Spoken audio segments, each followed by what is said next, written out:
How goes it, family? Welcome back to Patterson No Properties. Hopefully, you guys are having a great day. Today's topic is very interesting. I read this article, and I definitely had to give my perspective on it in regards to real estate. Within the last couple of years, a multitude of states across the United States of America have been doing their part to incentivize people to want to move to their states or cities.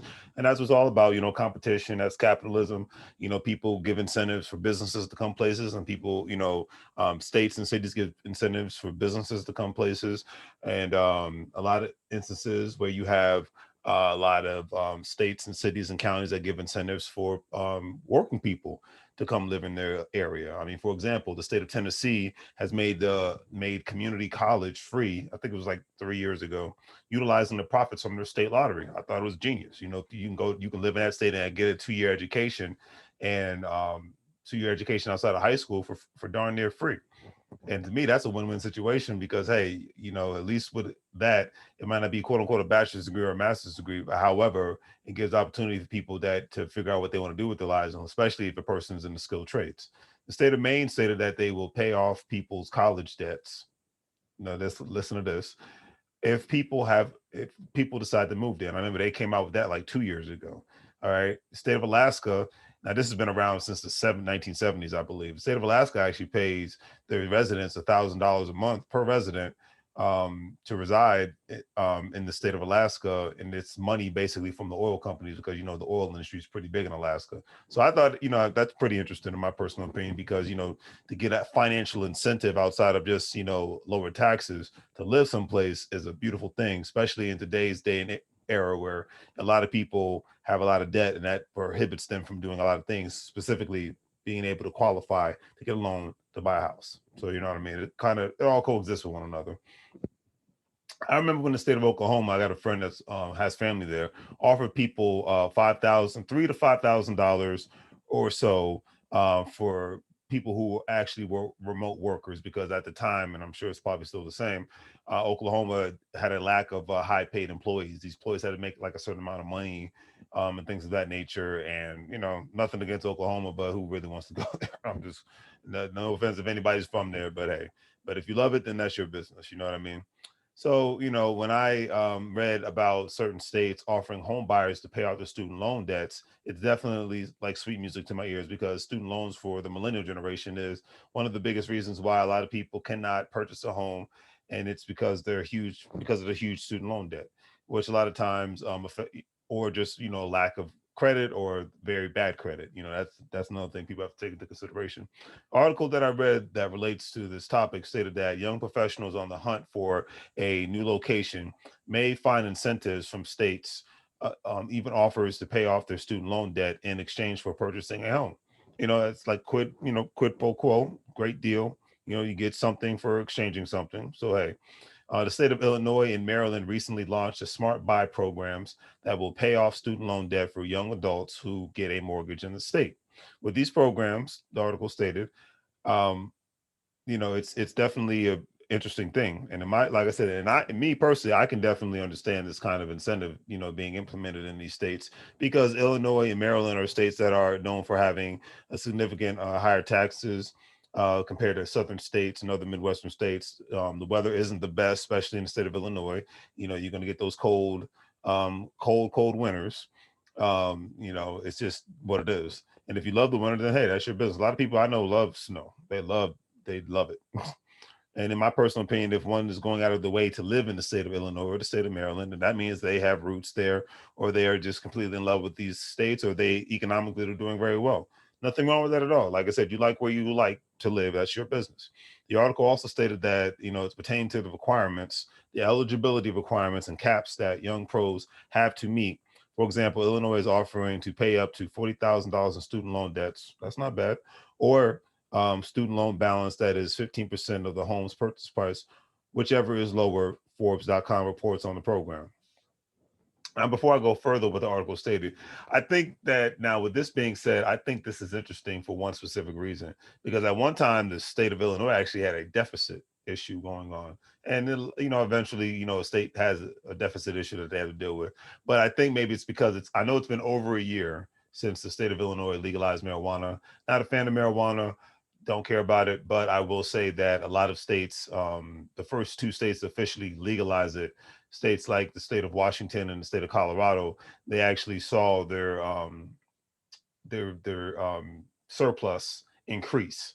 Especially they did this during the time frame where the recession of 2007 was still in effect. So, you know, they did it, and it actually helped their states and the local governments from a tax base because they taxed the heck out of it. And I think that probably the same thing is happening with the state of Illinois, because they've taxed the heck out of the marijuana companies. So hey, they have a surplus, and they're trying to give more people more incentives for them to want to move and live in these states. So I get it. It's like I said, because my mindset is if you got to live, and that's one thing I will say nowadays too, with the millennial generation and the younger generations coming up. If you're going to pay the money to live someplace, you better freaking like it. It's different if you're, down and out and you're trying to get yourself together. It's another situation when you have your stuff together, whether you're a professional or whether you are a business owner. You should walk outside your door and say, I love this neighborhood I live in. You should drive around the neighborhood, the community that you live in, and say, I love looking at this community. I love engaging with the people in the community. I love being a part of the community. You should be able, if you're paying a significant amount of money to live in a specific area, I don't care what city or state that it is, my mindset is you should freaking love it. If you don't, then there's something wrong, period. That's just my personal opinion, but I'll leave it at that. Me, I come from the DMV area, so a lot of people live in the DMV because of a good job, but they're not particularly in love with the area in itself. They force themselves to become in love with the area because it's the only place that they can actually get a decent paying job. And that's sad in itself, in my personal opinion, but I just leave it at that. It is what it is. But anyways, the article also stated that the program is also providing up to $5,000 towards down payment or closing costs. I think that's a beautiful thing as well, because for some people that's not a lot of money, but for some people that are scraping by, that's a savior. Especially depending on, I mean, because there's parts of Maryland and Illinois that you can find a reasonable price. I mean, it might be away from the major cities, but like if you get away from Chicago in the state of Illinois, you can find a reasonably priced place to buy. If you get away from the DC metropolitan area, like what is it, Montgomery County, which is like, I believe it's the richest county in the state of Maryland. If you get away from Prince George's County, is another well-to-do county. If you get like an hour or two away from there, then the cost of living is pretty reasonable. If you're around the Baltimore, Maryland area or Annapolis, area, it's pretty, reasonable. Anne Arundel County, it's not, it's pretty reasonable. It's the same thing in the state of Illinois. At least from my Chicagoans have told me, and my people that I know that are from Illinois, they say once you get away from 2 to 3 hours away from Chicago, the cost of living is way below. You know what I mean?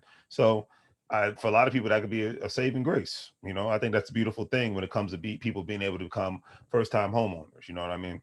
And especially for younger people, it gives them just a good fresh start. It's not a handout, it's a hand up because it's an exchange for something, and the state benefits from it because they don't want to see houses stay on the market forever. They don't want to see foreclosures. They want people to be able to buy a house.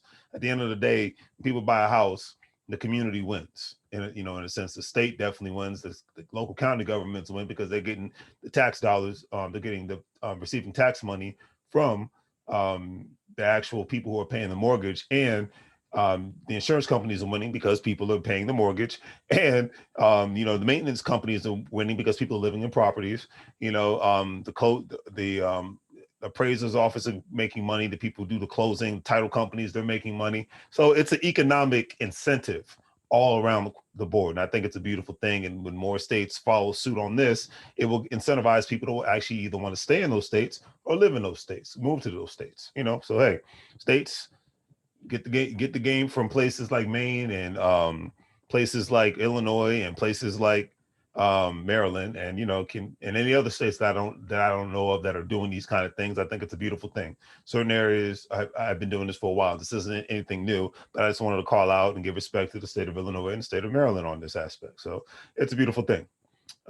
Anyways, the article stated that the upper limit is between, as far as the cost of the property, has to be between $325,000 to about $500,000. In the Chicago area, eligible homeowners also must have household income of no more than $200,000, $109,000. Like any other program, there are rules and regulations to abide by. So if you are out there and are interested in participating in these kinds of programs, no specific states, definitely contact your local bank if you reside there, if you want to reside there, loan officer, and obviously get the process started. Don't just listen to some guy on YouTube.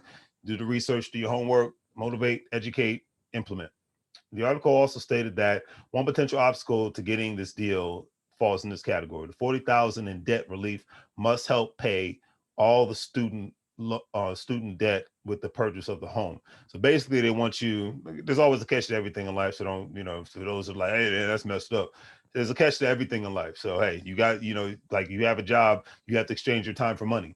So there's a catch to everything in life. You own a business, you might not always exchange time for money, but you will exchange a lot of other things for money all at the same time. So there's a catch with everything. All right. So with that being said, you have to be to the point basically where you've made a significant amount of student loan payments to where your student loan is paid off. That's what it's basically the rule. One of the guidelines are. That's probably disqualifying a lot of people because it's normal for a lot of people to have 80,000 to 100,000 or more in student loan debts nowadays. So it's something to think about. If you fall in that category, like I said, contact your local your bank and have open that door of a conversation, or if you need to contact somebody within the county or the state, open that door, have that conversation. You know what I mean? But it's interesting, but I think it's a good thing at the same time, because at least if you're buying this house, it puts you in a position to where you're not going to be in as much debt, because when you get a loan from a bank, you're in debt. It's good debt, but you're still in debt at the same time. But if it's at a point where these states can wipe your student loan debt, I think it's a beautiful thing. And I'm sure there's a lot of people that would love to jump in line. Hey, it would probably even, and I could just see some certain people doing this, that they have a remote job. They actually end up purchasing a property in those specific states. But will they live there forever? No. They'll probably be like, okay, I'm here for a year or two, or however long they say it need to be, and then I'm out. And then I look at it as a beautiful thing at the same time, because still the county, the city, the state, they get the tax dollars. The insurance company gets the monthly payments. The title company makes their money. The real estate agents make their money. The maintenance people make their money. So hey, it's a beautiful thing at the end of the day. That's every people. A lot of people. I think a lot of people forget there's so much more to real estate than just buying and selling the property, and how many people make money from a monthly basis. Corporations make money from a monthly basis, and other businesses make money just because eventually something's going to break down. And then, of course, obviously, the county and the state and the city, they make money off of the taxes. So, that's why I go to tax liens, because I'm paying off people's taxes who actually don't have the funds in order for them to pay the taxes to keep their property. And obviously counties and cities, they make a lot of the revenue comes off of real estate taxes. So that's an incentive for them to have the tax lien auctions, because hey, they're like, hey, if you can't pay the taxes, we're going to have to foreclose on the property, and we're going to give it to the person that can pay the taxes off, and then go from there. So they try to make it a win-win situation in that aspect, but it is what it is. Article also stated if the home buyer owes more than $40,000, borrowers must pay off the remaining balance themselves. Interesting. So they will pay up to 40,000, but you're going to have to pay off you're still going to have to pay off the rest of the month amount of your student loan debt yourself. So the goal is to help the young homeowner be free of student loan debt when they take on the mortgage debt. Makes perfect sense. The article also stated that Maryland has another version of the Smart Buy program, which provides a student loan payoff up to 15% of the home purchase price. Several of the states also offer versions of student loan debt reimbursement programs that are mostly geared at attracting more healthcare professionals to the area, especially obviously with the pandemic that has taken place. It makes sense. And then a lot of states, unfortunately, have had I remember, and this goes back to 15, 20 years ago, when there was a big nurse shortage, because a lot of people didn't want to work in the healthcare field. And that's why, and a lot of these hospitals started actually increasing the salary pay for people who could get through nursing school and get certified. So, it's definitely, essential personnel. I mean, I think the pandemic has shown how essential paramedics, firefighters, nurses, doctors, law enforcement, the military, et cetera, how essential a lot of these personnel are, period. You know what I mean? But it's very interesting all at the same time. Now, the article stated that there's an example of the Michigan State Loan Repayment Program actually covers up to $200,000 in student loans for primary medical, dental, and mental health care professionals if they agree to work full time in health in the health profession shortage areas at not-for-profit health clinics for at least 2 years. Like I said, you give something, you give something, you get something. A lot of times people work for government organizations, they get tuition reimbursement programs, they get other financial incentives like bonuses and whatnot, but they have to agree to stay at the specific location for a certain amount of time. If not, they have to pay that money back. People that that are in the military, they have to give a certain amount of time, and they get great benefits. In certain instances, free healthcare for life, especially if they're a disabled vet. They get you know a disability check if they a lot of times they get those disability checks, or if they're in the service for 20 years, then they get a military pension for the rest of their life. A lot of times they get cash rewards, sign-on bonuses, things of that nature. But you have to abide by certain rules and regulations, and you have to stay for the duration of your contract. And that's exactly what this sounds like with this with the medical profession. And I think it's a beautiful thing. There are a lot of areas where there's a shortage of healthcare professionals, especially in a lot of rural areas where and especially in places like I said, Illinois, Michigan, or Wisconsin, whatnot, because certain people just don't want to live in a small town, but certain people do. Like I said, I respect it. Wherever you want to live, that's your business. Some people love just being out in the middle of nowhere. I think the older I get, I'm starting to respect that even more so myself. But that's another story for another day. Anyways, the state of California's loan repayment program will pay student loan debts up to $50,000 for healthcare professionals who also commit to working in underserved medical communities for 2 years. I think that's a beautiful thing. So you see lots and lots of states are, and for the most part, will have to become more creative about how current and future potential homeowners become actual homeowners, because the student loan debt is crazy.